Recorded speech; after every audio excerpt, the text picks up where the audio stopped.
إن الحمد لله نحمده ونستعينه ونستغفره ونعوذ بالله من شرور أنفسنا ومن سيئات أعمالنا ومن يهده الله فلا مضل له ومن يضلل فلا هادي له وأشهد أن لا إله إلا الله وحده لا شريك له وأشهد أن محمدا عبده ورسوله أما بعد فإن خير الحديث كلام الله وخير الهدي هدي محمد صلى الله عليه وسلم وشر الأمور محدثاتها وكل محدثة بدعة وكل بدعة ضلالة وكل ضلالة في النار. اللهم صل على محمد وعلى آل محمد كما صليت على إبراهيم وعلى آل إبراهيم إنك حميد مجيد. اللهم بارك على محمد وعلى آل محمد كما باركت على إبراهيم وعلى آل إبراهيم إنك حميد مجيد. سبحانك لا علم لنا إلا ما علمتنا إنك أنت العليم الحكيم. رب اشرح لي صدري ويسر لي أمري واحلل عقدة من لساني يفقهوا قولي. اللهم رب زدني علما اللهم رب زدني علما. فأعوذ بالله السميع العليم من الشيطان الرجيم. بسم الله الرحمن الرحيم. وَقَضَىٰ رَبُّكَ أَلَّا تَعْبُدُوا إِلَّا إِيَّاهُ وَبِالْوَالِدَيْنِ إِحْسَانًا إِمَّا يَبْلُغَنَّ عِندَكَ الْكِبَرَ أَحَدُهُمَا أَوْ كِلَاهُمَا فَلَا تَقُل لَّهُمَا أُفٍّ وَلَا تَنْهَرْهُمَا وَقُل لَّهُمَا قَوْلًا كَرِيمًا وَاخْفِضْ لَهُمَا جَنَاحَ الذُّلِّ مِنَ الرَّحْمَةِ وَقُل رَّبِّ ارْحَمْهُمَا كَمَا رَبَّيَانِي صَغِيرًا.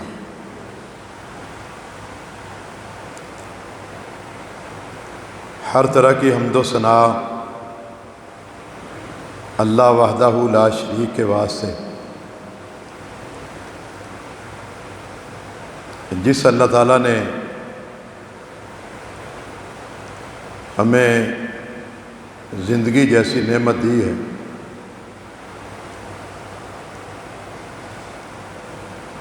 یہ زندگی محمد الرسول صلی اللہ علیہ وسلم کے فرمان کی روشنی میں اعمار امتی ما بین 60 الی 70 سنہ، میری امت کے لوگوں کی عمریں 60 اور 70 کے بیچ میں ہیں.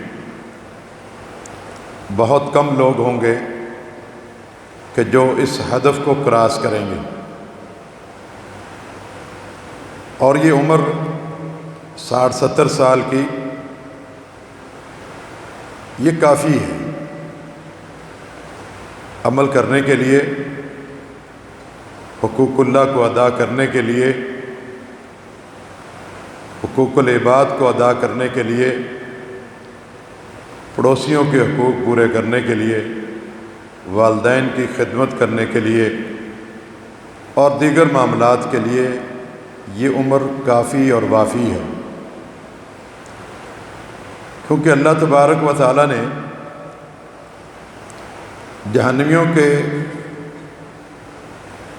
اس فرمان کی وجہ سے کہ وَهُمْ يَسْتَرِخُونَ فِيهَا، کہ وہ جہنمی جہنم میں جب ڈالے جائیں گے چیخیں گے، چلائیں گے اور رب سے کہیں گے ربنا اخرجنا نعمل صالحا غیر الذی کنا نعمل. اللہ ہم جہنم سے نکال لے، ہم عمل صالح کریں گے، ہم اچھے کام کریں گے ان عملوں سے ہٹ کر جو ہم دنیا میں کرتے رہے. اللہ تعالیٰ ان کو جواب یہ دے گا اولم نعمرکم، کیا میں نے تمہیں 60 سال کی 70 سال کی عمر نہیں دی تھی؟ ما یتذکر فیہ من تذکر، جس نے 60-70 سال میں نصیحت حاصل نہیں کی تو اب وہ کیا کرے گا؟ اس کا مطلب یہ ہے کہ یہ 60-70 سال کی جو عمر ہے یہ کافی اور وافی ہے، اس میں بندہ سارے حقوق کو ادا کر سکتا ہے، وہ اللہ کے حقوق ہوں، وہ بندوں کے حقوق ہوں، وہ والدین کے حقوق ہوں، وہ دیگر لوگوں کے حقوق ہوں، سب کو آسن طریقے سے یہ ادا کر سکتا ہے۔ میں نے قرآن مجید کی ایک آیت آپ کے سامنے پڑھی ہے۔ اللہ تعالیٰ نے قرآن مجید میں کئی احکامات کا ذکر کیا ہے، اور جب بھی اللہ تعالیٰ کسی بھی حکم کا ذکر کرتا ہے تو اللہ تعالیٰ اس میں حکم دیتے ہیں کہ تم یہ کام کرو، یہ کام کرو۔ لیکن جو آیات کریمہ میں نے آپ کے سامنے پڑھی ہیں، ان کا انداز ہی نرالا ہے۔ اس میں اللہ تعالیٰ نے حکم نہیں دیا، بلکہ اس میں حکم سے بھی ایک بڑا معاملہ کیا ہے، اور فرمایا ہے کہ وَقَضَىٰ رَبُّكَ، تمہارے رب نے، تیرے پروردگار نے فیصلہ کر دیا ہے، اور یہ فیصلہ ہو چکا ہے۔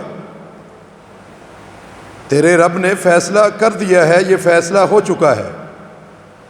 دنیا میں فیصلے پنچایتیں بھی کرتی ہیں، چودھری بھی کرتے ہیں، وڈیرے بھی کرتے ہیں، اور اسی طرح عدالتیں بھی کرتی ہیں۔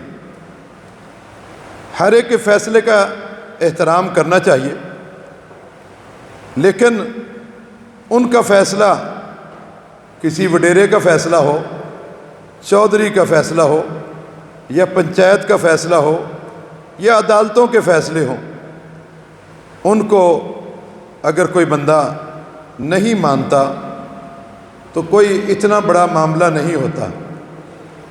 لیکن اگر جو یہاں جس شخصیت کا ذکر ہے کہ اس نے فیصلہ کر دیا ہے، وہ رب تعالیٰ ہے۔ رب تعالیٰ کا فیصلہ، اس کا انکار نہیں ہے۔ جس نے اس فیصلے کو مانا وہ جنت میں چلا گیا، اور جس نے اس فیصلے کا انکار کیا وہ جہنم میں چلا گیا۔ یہ اتھارٹی جو ہے وہ صرف اللہ کے پاس ہے، اللہ کے فیصلے کی ہے۔ فرمایا کہ تیرے رب نے، وَقَضَىٰ رَبُّكَ، تیرے رب نے فیصلہ کر لیا ہے، یہ فیصلہ ہو چکا ہے۔ تیرے رب نے جو فیصلہ کیا ہے وہ کیا کیا ہے؟ فرمایا کہ اس کی پہلی شک یہ ہے کہ اللہ تعبدوا الا ایاہ، کہ تم اللہ کے علاوہ کسی کی عبادت نہ کرو۔ اللہ تعبدوا، یہ تمہارے رب کا حتمی فیصلہ ہے، اس کا انکار کرو گے جہنم میں جاؤ گے، اس کو مانو گے، اس فیصلے کو، جنت میں جاؤ گے۔ فیصلہ کیا ہے؟ اللہ تعبدوا الا ایاہ، کہ تم صرف ایک اللہ کی عبادت کرو، اس ایک اللہ کے علاوہ نہ تم نے کسی کے سامنے قیام کرنا ہے، نہ کسی کے سامنے رکوع کرنا ہے، نہ کسی کے سامنے سجدہ کرنا ہے، نہ کسی کے سامنے جھکنا ہے، نہ کسی کے لیے جانور ذبح کرنا ہے، نہ جانور قربان کرنا ہے، نہ کسی کے سامنے نذر و نیاز کرنی ہے، صرف ایک اللہ۔ سب کام جو بھی عبادت ہے وہ ایک اللہ کے لیے ہو، یہ تیرے رب کا پہلا فیصلہ ہے۔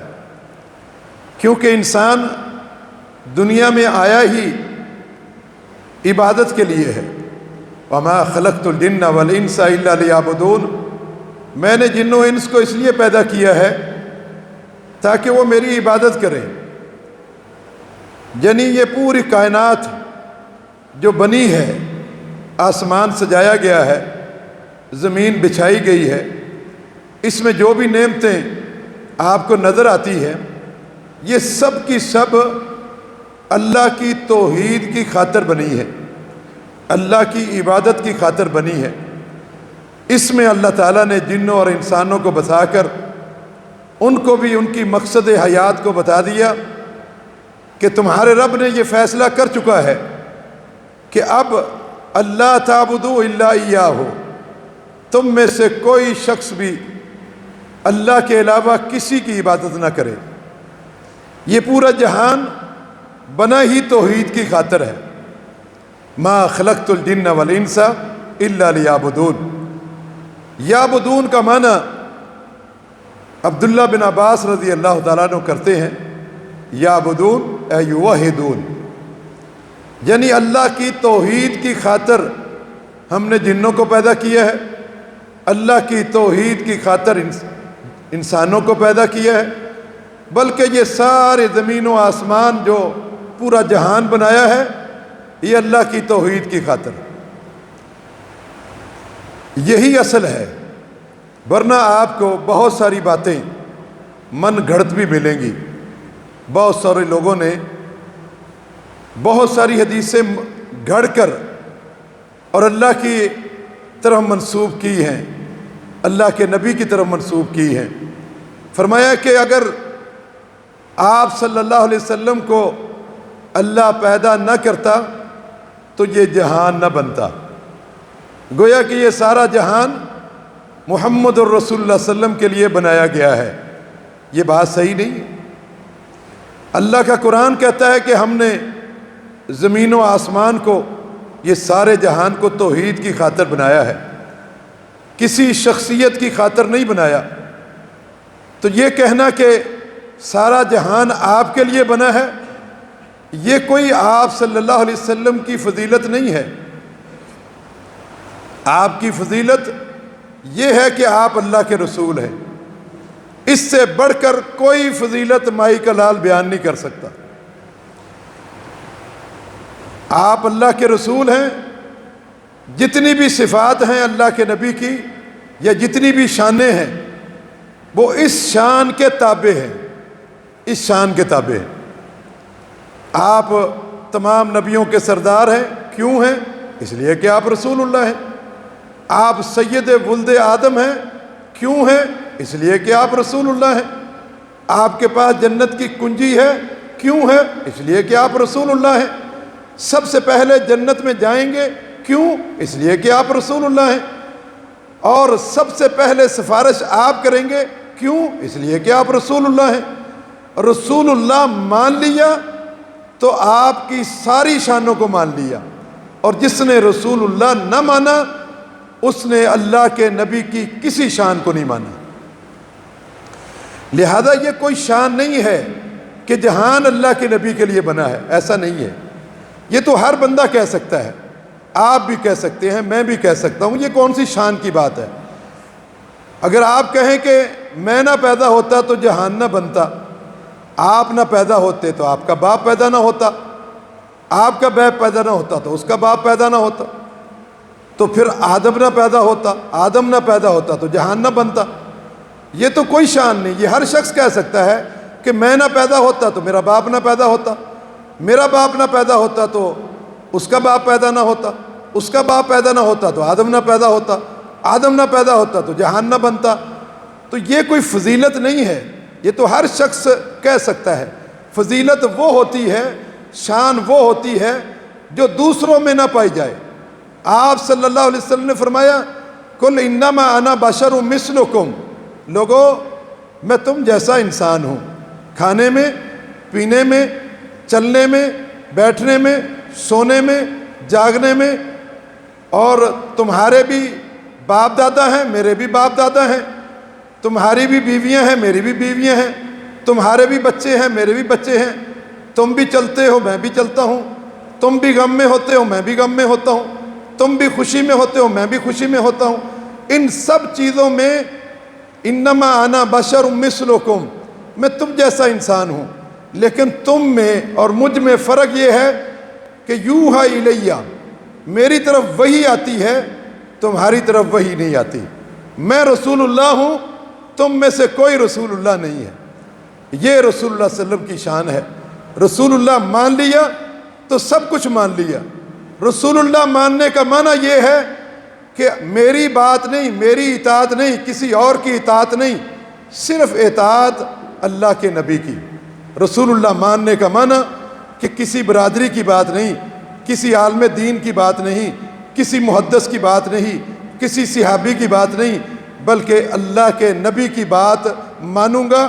آپ نے یہ اطاعت اور فرما برداری کی تو آپ نے اللہ کے رسول کو رسول اللہ مانا ہے۔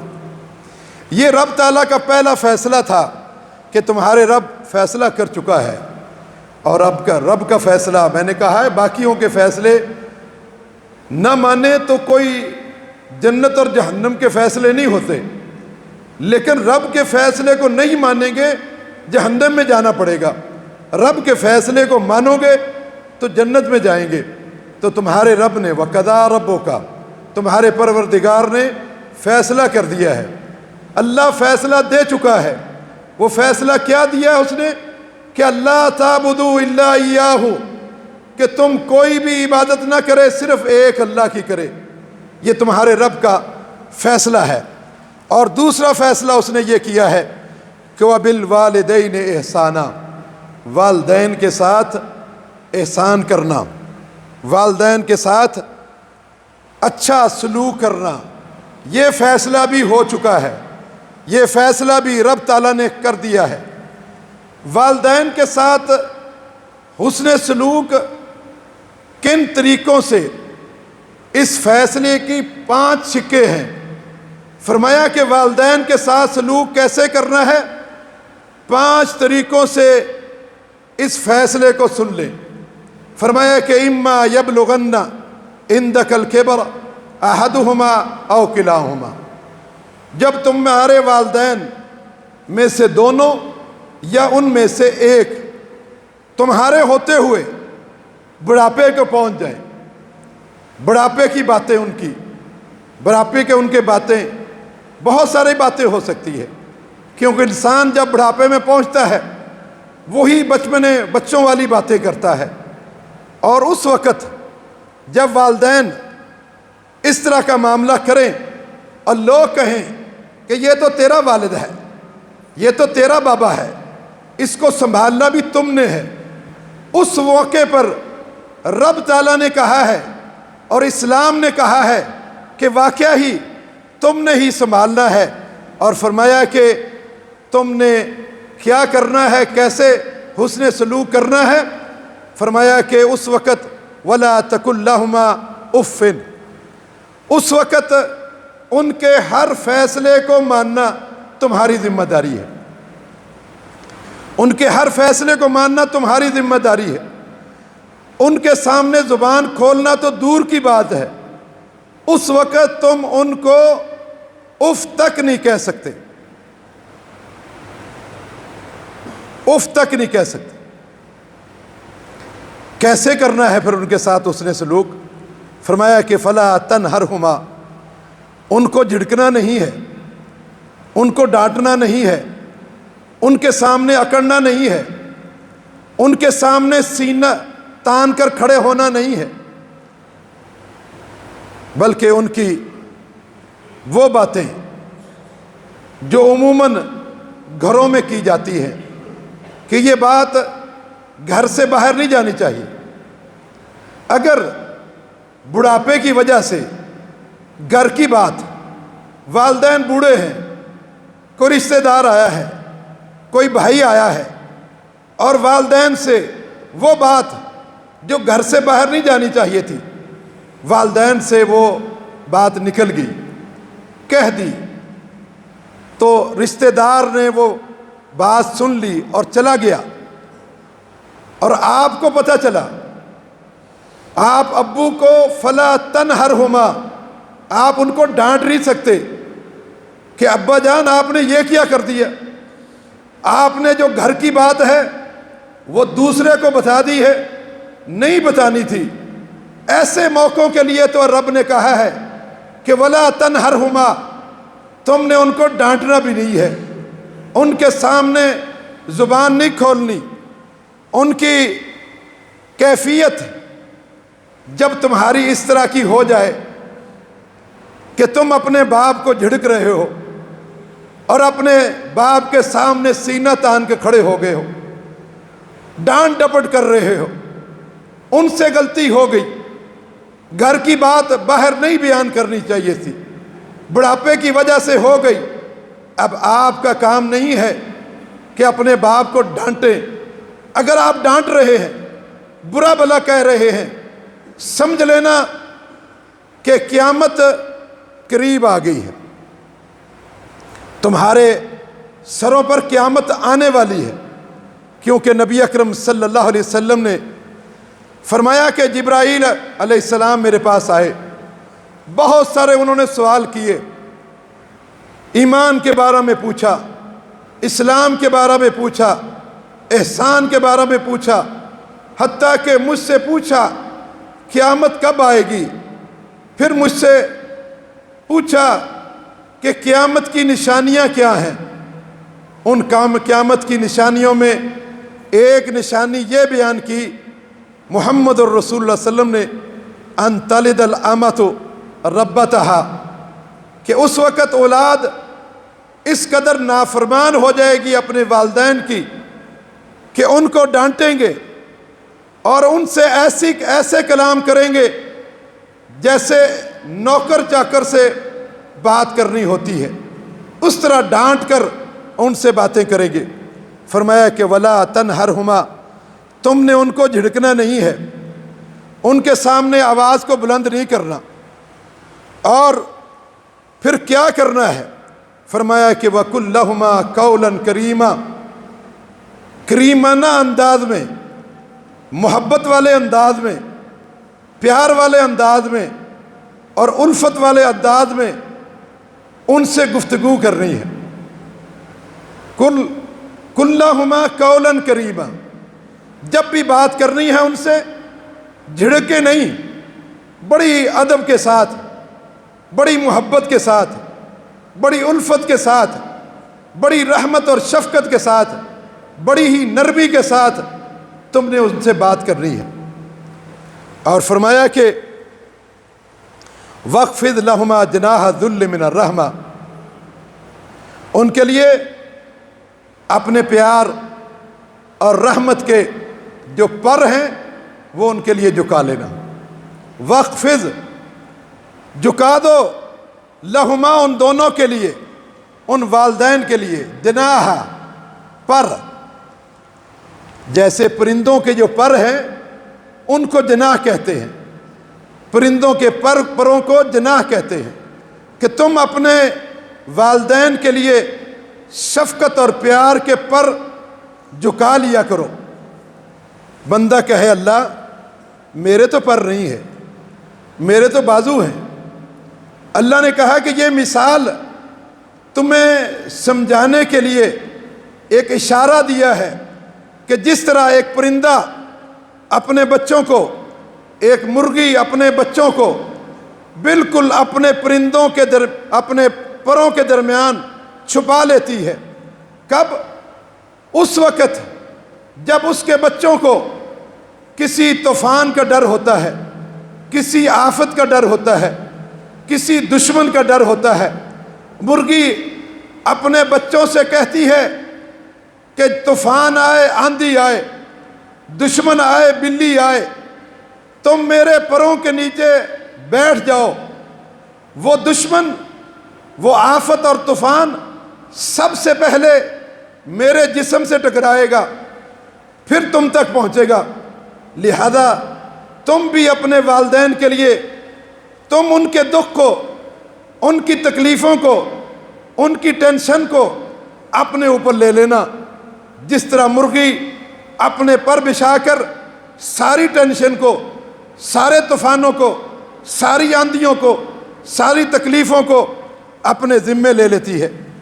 فرمایا کہ اس طریقے سے تم نے اپنے والدین کی سارے غم، ساری پریشانیاں، ساری تکلیفیں، سارے معاملات اپنے اوپر لے کر اسی طریقے سے جس طرح ایک پرندہ اپنے اوپر لے کر اپنے بچوں کی حفاظت کرتا ہے، تم نے بھی ان کے لیے وَاخْفِضْ لَهُمَا جَنَاحَ الذُّلِّ مِنَ الرَّحْمَةِ، شفقت اور پیار اور محبت کے بازوؤں کو ان کے لیے جھکا دینا ہے۔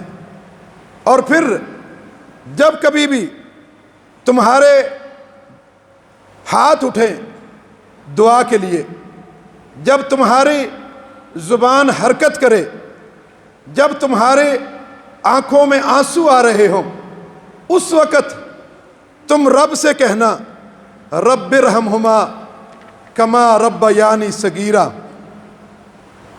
اللہ میرے والدین پر رحم کر، جب میں بچپن میں تھا والدہ میرے لیے نہ جانے کیا کیا تکلیفیں اٹھاتی تھی، اور میرے والد میرے لیے کیا کیا تکلیفیں اٹھاتے تھے۔ سارا دن تھکا ماندہ آتا میرا والد، اور جب مجھے دیکھتا بچپن میں کہ میں بیمار تھا تو اپنی تھکاوٹ کو بھول جاتا، وہ مجھے اٹھا کر کبھی ادھر لے کے جا رہا ہے، کبھی ادھر لے کے جا رہا ہے، کبھی کسی ڈاکٹر کے پاس، کبھی کسی حکیم کے پاس، اور ساری رات تھکا ماندہ آتا ہوا میری وجہ سے وہ آرام نہیں کرتا۔ اللہ تو ان پر رحم فرما۔ اللہ جس طرح انہوں نے بچپن میں ہم پر رحم فرمایا، اللہ ان کا بدلہ تو میں نہیں دے سکتا، اللہ تو ہی رحم برسا، تو ہی اپنی رحمت کی برسات ان پر برسا، کیونکہ انہوں نے میرے لیے بچپن میں بہت کچھ کیا ہے، بہت معاملات کیے ہیں۔ یہ 5 اصول تھے جو والدین کے حوالے سے اللہ تعالیٰ نے تمہارا پروردگار یہ فیصلہ کر چکا ہے کہ تم نے عبادت کرنی ہے تو ایک اللہ کی کرنی ہے، اور والدین کے ساتھ ان 5 طریقوں سے ان کے ساتھ احسان کرنا ہے۔ اگر ان 5 طریقوں پر، ان 5 اصولوں کے ساتھ والدین کی خدمت کرو گے تو سمجھو کہ پھر کامیابی اور کامرانی ہے۔ لیکن اگر ان میں کسی کو میں بھی کمی آ گئی، سمجھو کہ ناکام ہو جاؤ گے، نامراد ہوگے۔ محمد الرسول اللہ صلی اللہ علیہ وسلم کا فرمان ہے وَمَا مِن مُسْلِمٍ يُصْبِحُ يَوْمًا، کوئی مسلمان جب صبح کرتا ہے، فرمایا کہ إِلَّا وَالِدَاهُ عَنْهُ رَاضِيَانِ، اگر کوئی مسلمان کسی دن بھی صبح کرتا ہے اور اس کے والدین دونوں یا ایک ہے تو ایک، اگر دونوں ہیں تو دونوں راضی ہیں۔ فرمایا کہ اگر والدین راضی ہیں سمجھو کہ اس کے لیے جنت کے 2 دروازے ہر روز کھل جاتے ہیں۔ والدین اگر راضی ہیں، اگر والدین راضی نہیں ہیں، والدین کو ناراض کر رہے ہیں، تو سمجھو کہ پھر جہنم کے 2 دروازے کھل جاتے ہیں۔ ایک صحابی نے آپ صلی اللہ علیہ وسلم سے کھڑے ہو کر پوچھا، اے اللہ کے نبی صلی اللہ علیہ وسلم وَإِن ظَلَمَ، اے اللہ کے نبی اگر والدین مجھ پہ ظلم کرے، میرا مال چھین لے، تو کیا پھر بھی میں ان کے ساتھ حسن سلوک کروں؟ آپ نے فرمایا کہ سن لو، ان ظلم ان ظلم ان ظلم، اگرچہ وہ تم پر ظلم کریں، تمہارا مال چھین لیں، پھر بھی تم نے ان کی اطاعت اور فرما برداری کرنی ہے۔ اگر تم نے فرما برداری نہ کی، ظلم کیا، احسان نہ کیا، سمجھو کہ تمہارے لیے جہنم کے دروازے کھلے ہوئے ہیں۔ محمد الرسول اللہ صلی اللہ علیہ وسلم آپ سو رہے تھے، آپ کو خواب آیا، خواب میں آپ جنت میں پہنچ گئے۔ جنت میں کیا دیکھ رہے ہیں؟ فرمایا کہ سمعت صوت القاری، جنت میں نے ایک قاری کے قرآن کے پڑھنے کی تلاوت کی آواز سنی۔ میں نے جبرائیل سے پوچھا، جبرائیل من ھذا القاری، یہ جنت میں کون قرآن کی تلاوت کر رہا ہے، یہ کون سا قاری ہے؟ فرمایا کہ جنت میں کوئی قاری نہیں ہے، کوئی تلاوت کرنے والا نہیں ہے۔ فرمایا کہ یہ آواز یہ کس کی آتی ہے، یہ جنت میں تلاوت کرنے کی آواز کس کی آ رہی ہے؟ فرمایا کہ یہ آپ کا ایک صحابی ہے جو ابھی دنیا میں موجود ہے، اپنی والدہ کے گھر میں موجود ہے، نعمان بن حارثہ بن نعمان، وہ مکہ میں اپنے گھر میں موجود ہے اور وہاں قرآن کی تلاوت کر رہا ہے، اور یہاں اس کی آواز پہنچ رہی ہے، جنت میں اس کی آواز پہنچ رہی ہے۔ آپ صلی اللہ علیہ وسلم نے جب حارثہ بن نعمان کے نام سنا، آپ بے ساختہ پکار اٹھے، کذالک البر کذالک البر کذالک البر کان ابر الناس بامی۔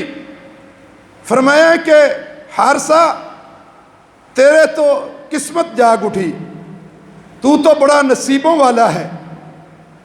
یہ صحابہ میں سب سے زیادہ اپنی والدہ کی فرما برداری کرنے والا صحابی تھے۔ فرمایا کہ کذالک البر، یہ والدہ کے ساتھ اس کا جو نیکی والا سلوک ہے، اس کی وجہ سے یہ پڑھتا قرآن مدینہ میں ہے، زمین پہ ہے، اور سنائی کہاں دے رہا ہے؟ جنت میں۔ جس نے ماں باپ کو جھڑکے ماری، ان کو ڈرایا اور ان کے سامنے بولتے رہے، سمجھو کہ وہ ذلیل و خوار ہو جائے گا۔ عوام بن حوشب ایک تابعی ہے، ایک محدث ہے۔ وہ کہتے ہیں کہ حدیث لینے کے لیے، حدیث کو سیکھنے کے لیے سفر کر رہے تھے۔ ایک جگہ پر انہوں نے پڑاؤ ڈالا، عصر کی نماز کا ٹائم ہو گیا۔ عصر کی نماز پڑھنے کے بعد جس علاقے میں نماز پڑھی، وہاں ایک قریب سے قبرستان سے گزر رہے تھے۔ ایک عجیب و غریب واقعہ انہوں نے دیکھا، اور یہ کوئی افسانہ نہیں ہے، یہ حقیقت پر مبنی ہے۔ یہ حدیث ترغیب اور ترہیب حدیث کی کتاب ہے، اس میں موجود ہے۔ کہا انہوں نے عجیب و غریب واقعہ کیا دیکھا کہ شام کے ٹائم اس قبرستان کے پاس سے گزر رہے تھے کہ ایک قبر سے ایک شخص نکلا۔ اس کا سینہ انسانوں والا ہے، ہاتھ انسانوں والے ہیں، پاؤں انسانوں والے ہیں، لیکن شکل گدھے کی ہے۔ اور باہر نکلا اور 3 آوازیں گدھے کی آواز میں لگا کر پھر قبر میں چلا گیا، اور قبر بند ہو گئی۔ یہ عوام بن حوشب رحمہ اللہ سہم گئے، ڈر گئے، گھبرا گئے۔ پاس سے ایک شخص گزرا، اس سے پوچھا کہ یہ کیا واقعہ ہے؟ کہا کہ لگ رہا ہے کہ آپ مسافر ہیں، یہاں کے رہنے والے نہیں۔ اگر یہاں کے رہنے والے ہوتے تو آپ سہمتے نہیں۔ کہا کہ معاملہ کیا ہے؟ کہا معاملہ کچھ نہیں، وہ اس کی والدہ کا گھر ہے، وہاں جا کر اس بوڑھی والدہ سے جا کے پوچھ لو۔ اس بوڑھی والدہ کے پاس عوام بن حوشب رحمہ اللہ گئے، اور جا کر کیا کہتے ہیں کہ اماں جان مجھے بتاؤ یہ قبر والا معاملہ کیا ہے؟ وہ کہنے لگی ارے بیٹا کیا بتاؤں تمہیں، یہ قبر والا معاملہ جو ہے، یہ جو باہر نکل کر گدھے کی شکل بنتی ہے، یہ میرا ہی بیٹا ہے۔ کیا بتاؤں اس کے بارے میں؟ یہ اپنے دوستوں کے ساتھ میرے ہی گھر میں آ کر شرابیں پیتا، جوئے کھیلتا، شور شرابہ کرتا۔ ایک دن میں نے بہت برداشت کیا، آخر میں نے ایک دن اس کو ڈانٹ دیا۔ میں نے کہا کہ تم باز آ جاؤ اس بات سے، تم جوئے کھیلتے ہو، شرابیں پیتے ہو، آوازیں بلند کرتے ہو۔ اس نے میری ڈانٹ کو سن کر جو ہے مجھے جواب دیا کہ ماں تو گدھے جیسی آواز نکال رہی ہے، اس کو بند کر لے، اور تیری آواز بند ہونی چاہیے۔ کہتی ہے کہ اس طرح اس بیٹے نے میرے نے مجھے ڈانٹا اور مجھے یوں کہا، بس دیکھتے ہی دیکھتے رب غصے میں آ گیا اور رب نے اس کو اسی وقت مار دیا۔ مرتے ہی اس کی شکل گدھے کی بن گئی۔ لوگوں نے اس کو کفن دفن کر کے قبر میں دفن کر دیا۔ یہ ہر روز عصر کے بعد اس کی قبر پھٹتی ہے اور یہ باہر نکلتا ہے۔ اسی طرح 3 آوازیں گدھے کی شکل کی اس کی شکل ہوتی ہے، اور 3 آوازیں گدھے کی لگا کر اس دنیا سے پھر دوبارہ قبر میں چلا جاتا ہے۔ یہ وہ شخص ہے جس نے اپنے والدین کو ستایا ہے۔ لہذا آپ ہر وقت اپنے والدین کی فرما برداری میں رہیں، کیونکہ رب تعالیٰ کو یہ پسند ہی نہیں ہے کہ کوئی والدین کی نافرمانی کرے اور ان کا دل دکھائے۔ اور آپ صلی اللہ علیہ وسلم کا فرمان ہے، لا يدخل الجنت ثلاث 3 بندے جنت میں جائیں گے نہیں۔ آکن لوالدیہ مدبر الخمر والمنان بما آتاہ، جو دے کر احسان جتانے والا وہ جنت میں نہیں جائے گا، اور اسی طرح ہمیشہ شراب پینے والا وہ بھی جنت میں نہیں جائے گا۔ آکن لوالدیہ، اور والدین کا جو نافرمان ہے لا يدخل الجنہ، وہ جنت میں نہیں جائے گا۔ محمد الرسول اللہ صلی اللہ علیہ وسلم کا فرمان ہے، الا انبئکم باکبر الکبائر، اے میرے صحابہ کرام کیا میں تمہیں نہ بتاؤں کہ جو اکبر الکبائر ہے، ایک تو صغیرہ گناہ ہے، ایک کبیرہ گناہ ہے۔ صغیرہ گناہ الگ ہیں، کبیرہ گناہ الگ ہیں۔ جو کبیرہ سے بھی اکبر ہے، جو کبیرہ گناہوں سے بھی بڑے گناہ ہیں، کیا میں وہ نہ بتاؤں؟ صحابہ اکرام نے کہا اللہ کے نبی ضرور بتائیں تاکہ ہم ان سے بچ جائیں۔ تو آپ نے فرمایا کہ پھر سن لو، الاشراک باللہ وعقوق الوالدین، روئے زمین پر سب سے بڑا گناہ جو ہے اللہ کے ساتھ شرک کرنا ہے، اور پھر روئے زمین پر سب سے بڑا گناہ والدین کی نافرمانی ہے، اکبر الکبائر ہے۔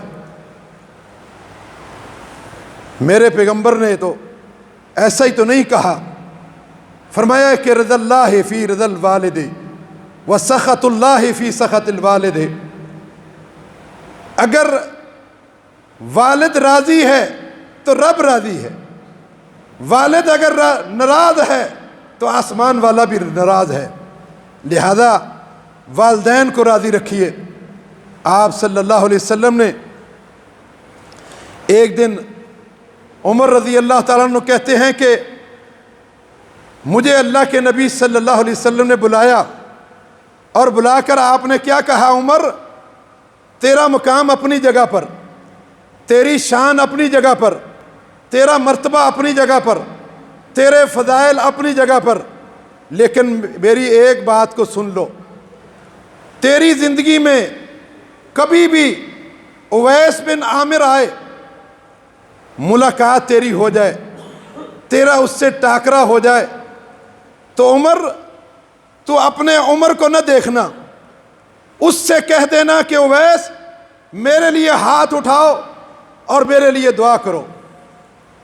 میر عمر رضی اللہ تعالیٰ عنہ کہتے ہیں کہ اس بات کو میں نے دل میں بٹھا لیا۔ اللہ کے نبی اس دنیا سے چلے گئے، ابوبکر صدیق اس دنیا سے چلے گئے، حج کا موسم آیا، عمر بن خطاب کا دور آ گیا، حج کا موسم آیا، کونے کونے سے لوگ حج کے لیے آ رہے ہیں۔ میر عمر رضی اللہ تعالیٰ عنہ جو امیر المومنین ہیں وہ بھی حج پر پہنچتے ہیں، اور وہاں جا کر خیموں میں جا کر پوچھتے ہیں کہ تم کہاں سے آئے ہو، تم کہاں سے آئے ہو۔ ایک ایک خیمے سے پوچھ رہے ہیں آخر ایک خیمے سے پوچھا جو یمن سے آئے تھے، ان سے پوچھا کہ مجھے بتاؤ کہ تم میں اویس نامی کوئی شخص ہے؟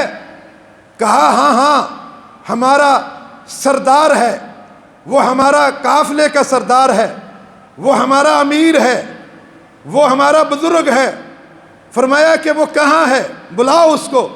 بلایا، کہا کہ یہ ہیں۔ حضرت عمر نے پوچھا کہ تو اویس ہے؟ کہا ہاں میں اویس ہوں۔ کیا عامر کے بیٹے ہو؟ کہا عامر کے بیٹے ہوں۔ کہا تمہیں تمہارے جسم پر پھل بیری ہوئی تھی؟ کہا ہوئی تھی۔ کہا پھر وہ بیماری تیری ساری ختم ہو گئی؟ 1 درہم کے برابر جو ہے وہ تیری بیماری باقی ہے؟ کہا ہاں باقی ہے۔ کہا پھر بس ہاتھ اٹھاؤ میرے لیے دعا کرو۔ اور کون کہہ رہا ہے؟ 12 لاکھ مربع میل جس کی حکومت ہے، جس کا نام سن کر کیسر و کسریٰ ڈر جاتے تھے، خوف زدہ ہو جاتے تھے، وہ آج کیا کہہ رہا ہے کہ اویس تم ہاتھ اٹھاؤ میرے لیے۔ اور اس لیے اویس نے کہا کہ کیوں، کیا وجہ ہے؟ تم امیر المومنین ہو، میں سادہ سا انسان ہوں، تم صحابی ہو، تمہیں دیکھ کر تو میں تابعی بنا ہوں، میں ہاتھ کیوں اٹھاؤں؟ میر عمر رضی اللہ تعالیٰ نے کہا کہ تم ہاتھ اس لیے اٹھاؤ، اس لیے کہ تم یمن میں تھے اور تمہارا تذکرہ آسمانوں پہ ہو رہا ہے، مدینہ منورہ میں ہو رہا ہے۔ اس شخص نے کہا کہ کیا وجہ ہے، کیا بات ہے، کہو کیا بات ہے۔ کہتے ہیں کہ کیا بات کرنی ہے میں نے، آپ کا تذکرہ آسمانوں پہ بھی ہوا، مدینہ میں بھی ہوا۔ وجہ کیا تھی؟ وجہ یہ تھی کہ تیری بوڑھی ماں تھی، اب بوڑھی ماں کی تو خدمت کر رہا تھا، اب تیرے لیے 2 ہی راستے تھے، یا تو اپنی بوڑھی ماں کو چھوڑ کر مدینہ آ کر پیارے پیغمبر کا دیدار کر کے صحابی بن جاتا، یا پھر اپنی ماں کی خدمت کرتا۔ لیکن تو اپنی ماں کی خدمت کرتا رہا، اور اللہ تعالیٰ نے تیری شان ایسی بنائی تیری والدہ کی خدمت کی وجہ سے کہ تو ہاتھ اٹھاتا ہے اور رب تعالیٰ تیری ہر بات کو مان لیتا ہے۔ اس لیے تو ہاتھ اٹھا کہ تیری دعائیں اللہ قبول کرتا ہے۔ پیارے پیغمبر نے کہا تھا عمر اویس سے تو دعا کروانا۔ کیا وجہ تھی؟ ایک ماں کی خدمت، ماں کی خدمت کی وجہ سے ایک بہت بڑے اعزاز سے محروم رہ گئے، صحابی بننے سے محروم رہ گئے، صرف اپنی والدہ کی خدمت کی وجہ سے۔ اگر خدمت کرتے ہیں تو رب راضی ہوتا ہے، اگر خدمت نہیں کرتے تو پھر رب راضی نہیں ہوتا۔ رضا اللہ فی رضا الوالد، سخط اللہ فی سخط الوالد۔ اگر ماں کو راضی رکھا، باپ کو راضی رکھا تو ٹھیک ہے، اگر ماں باپ راضی نہیں ہے پھر تیری نمازوں کا کوئی فائدہ نہیں، تیرے روزوں کا کوئی فائدہ نہیں، تیرے صدقات اور خیرات کا کوئی فائدہ نہیں، تیرے حج کا کوئی فائدہ نہیں، تیرے اعتکاف کا کوئی فائدہ نہیں، کوئی فائدہ نہیں اگر آپ ماں باپ کے نافرمان ہو۔ تیری سوچیں اپنی جگہ پر کہ والد نے مجھے کم دیا ہے، میرے ساتھ محبت نہیں، دوسرے بھائیوں کے ساتھ زیادہ محبت ہے۔ یوسف علیہ السلام کے بھائیوں کی طرح اس طرح کی باتیں چھوڑ دو اور والدین کی خدمت کرو۔ والدین کچھ بھی کریں ان کی بات مانو گے تو صحیح، نہیں مانو گے تو تباہی اور بربادی ہے۔ وہ شخص جو زمانے کا ولی تھا، اس نے ایک جھونپڑی بنائی، اس میں صبح بھی، شام کو بھی، دن کو بھی، رات کو بھی، سردی میں بھی، گرمی میں بھی، سردی میں بھی اور گرمی میں بھی، ہر وقت اللہ کی عبادت کر رہا ہے۔ اور عبادت کرتے کرتے اچانک اس کی والدہ آئی، اس کی جھونپڑی میں، اپنے گھر سے نکلی، جھونپڑی میں آئی، کہا بیٹا جریج، یہ آواز دی اب جریج جو ہے وہ عبادت میں بس سوچنے لگ گیا کہ میں اللہ کی عبادت چھوڑ کر والدہ کی بات سنوں. کہا اللہ بڑا ہے، والدہ چھوٹی ہے، اللہ پہلے ہے، والدہ بعد میں ہے. یہ سوچ کر اللہ کی عبادت کرتا رہا. کہا بعد میں عبادت سے فارغ ہو کر والدہ کی بات سن لوں گا. لیکن وہ بھول گیا، والدہ کی بات نہیں سنی. دوسرا دن ہوا، دوسرے دن بھی وہ اپنے جھونپڑی میں عبادت کر رہا ہے. وہ کوئی لوڈو نہیں کھیل رہا تھا، کوئی تاش نہیں کھیل رہا تھا، کوئی دوستوں کے ساتھ جو ہے وہ بیٹھ کر کرکٹ کا میچ نہیں دیکھ رہا تھا، فٹ بال کا میچ نہیں دیکھ رہا تھا، بلکہ ایک اللہ کی عبادت کر رہا تھا. دوسرے دن بھی والدہ آئی، یہی سوچا. جب اس نے پکارا اس نے یہی کہا اللہ بڑا ہے، والدہ چھوٹی ہے، اللہ پہلے ہے، والدہ بعد میں ہے. عبادت سے فارغ ہو کر اپنی والدہ کی بات سن لوں گا. وہ دن بھی گزر گیا، بھول گیا. تیسرا دن آیا، پھر وہ عبادت میں، کسی کاروبار میں نہیں تھا، کسی تجارت میں نہیں تھا، وہ ایک اللہ کی عبادت کر رہا تھا. تیسرے دن پھر والدہ آئی اور جب اس نے پکارا اس نے پھر یہی سوچا کہ نہیں، اللہ بڑا ہے، والدہ چھوٹی ہے، اللہ پہلے ہے، والدہ بعد میں ہے. عبادت سے فارغ ہو کر اس کی بات کو سن لوں گا. لیکن جب دیکھا کہ 3 دن ہو گئے، والدہ غصے میں آ گئی اور غصے میں آ کر کیا کہتی ہے کہ اللہ میں بھی تو اس کی والدہ ہوں، میرا بھی تو اس پہ حق ہے، یہ نوجوان اولاد ہے، میری بات کیوں نہیں سن رہا؟ اللہ میں تیرے سے بد دعا کرتی ہوں. وہ بد دعا یہ، اللہم لا تمتہ، اللہ اس بندے کو، اس میرے بیٹے کو اس وقت تک موت نہ دینا جب تک ایک فاحشہ عورت کا چہرہ نہیں دیکھ لیتا. بس یہ والدہ نے بد دعا دی. دیکھتے ہی دیکھتے جھونپڑی میں حسن کی ملکہ جو ہے وہ پہنچ گئی. جو علاقے کی حسین ترین لڑکی تھی وہ پہنچ گئی. آ کر جھونپڑی میں اس نوجوان سے کہتی ہے دیکھو اس علاقے کی میں حسین لڑکی ہوں اور خلوت بھی ہے، سب کچھ ہے، میں اپنے جسم کو تمہارے لیے پیش کرتی ہوں. میں آپ نوجوانوں سے پوچھتا ہوں کہ ایک نوجوان ہو، خواہشات نفس بھی ہو، تنہائی بھی ہو، خلوت بھی ہو، حسن بھی ہو، جمال بھی ہو، اور پھر برائی سے بچنا کتنا مشکل ہو جاتا ہے. لیکن جریج رحمہ اللہ جو اللہ کا ولی تھا، اس نے کہا نہیں، میں اللہ کی عبادت کر رہا ہوں، میں اس رب کو منا رہا ہوں، اس رب کو ناراض نہیں کر سکتا. بی بی تو یہاں سے چلی جا، میں تیرا منہ نہیں دیکھوں گا، میں تیرا چہرہ نہیں دیکھوں گا. آخر وہ مجبور ہو کر وہاں سے نکلتی ہے. کہا کہ ٹھیک ہے میں بھی تجھے دیکھ لیتی ہوں. کہا تو یہاں سے چلی جا، باہر جا کے جو دیکھنا ہے دیکھ لینا، یہاں سے میری جھونپڑی سے چلی جا. چلی گئی اور جا کر باہر چرواہے سے بدکاری کر کے چلی گئی. کئی مہینوں کے بعد بچہ پیدا ہو گیا اور لوگ آئے کہ تیرا تو شادی بھی نہیں ہوئی، یہ بچہ کیسے ہوا ہے؟ کہا ہاں یہ اسی جس کو تم ولی سمجھتے ہو، یہ اسی کے کارنامے ہیں، یہ اسی کا معاملہ ہے. بس آپ دیکھتے ہیں کہ لوگ تحقیق نہیں کرتے. پھر ایک مولوی کے بارے میں تحقیق تو بالکل نہیں ہوتی.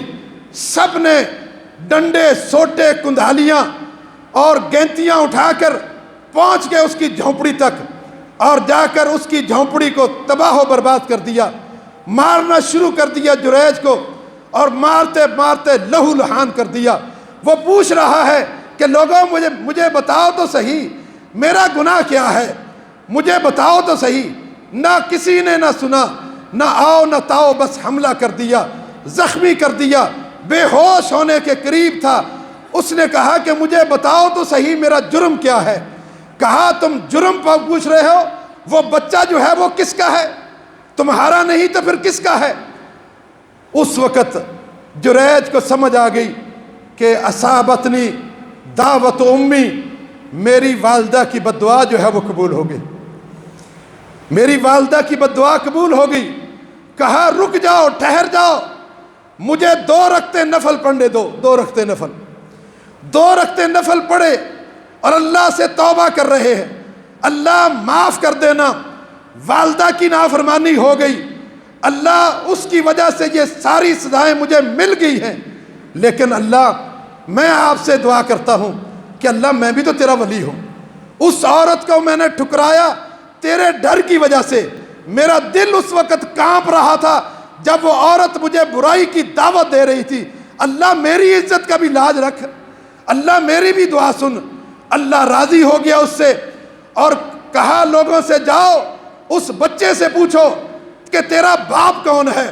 وہ بچہ 2 دن کا بچہ تھا، اس نے بول کے بتایا لوگوں سے کہ لوگوں یہ جریج میرا والد نہیں ہے، وہ بکریوں کا چرواہا میرے والد ہے۔ لوگ سارے پریشان ہوئے، پسماندہ پریشان ہو گئے، شرمندہ ہوئے اور جریج سے آ کر معافیاں مانگنے لگے۔ سب نے ہاتھ باندھ لیے، کہا ہم تیرا جھونپڑی جو ہے وہ سونے کی بنا دیں گے، تو ہمیں معاف کر دینا، تو ہمارے خلاف بددعا نہ کر دینا، اس لیے کہ تیری دعا قبول ہو چکی ہے۔ 1-2 دن کا بچہ تیرے ساتھ اللہ راضی ہو گیا ہے، اس نے بول کے بتایا ہے کہ یہ میرا باپ نہیں ہے، میرا باپ چرواہا ہے، تو لہذا ہمارے خلاف کہیں بددعا نہ کر دینا۔ فرمایا کہ نہیں، سونے کے بنانے کی ضرورت نہیں ہے، یہ میرا اپنا قصور تھا، اصابتنی دعوت امی، میری والدہ کی بددعا مجھے پہنچ گئی ہے۔ یہ ہے والدین، اگر ان کے ساتھ اچھا سلوک کریں گے تو پھر آپ زمین پہ چلیں گے، تلاوتیں کریں گے، جنت میں جو ہے وہ اللہ آوازیں سنائے گا، اگر نہیں تو پھر اللہ دنیا میں بھی رسوا کرتا ہے اور آخرت میں بھی رسوا کرتا ہے۔ وآخر دعوانا الحمدللہ رب العالمین۔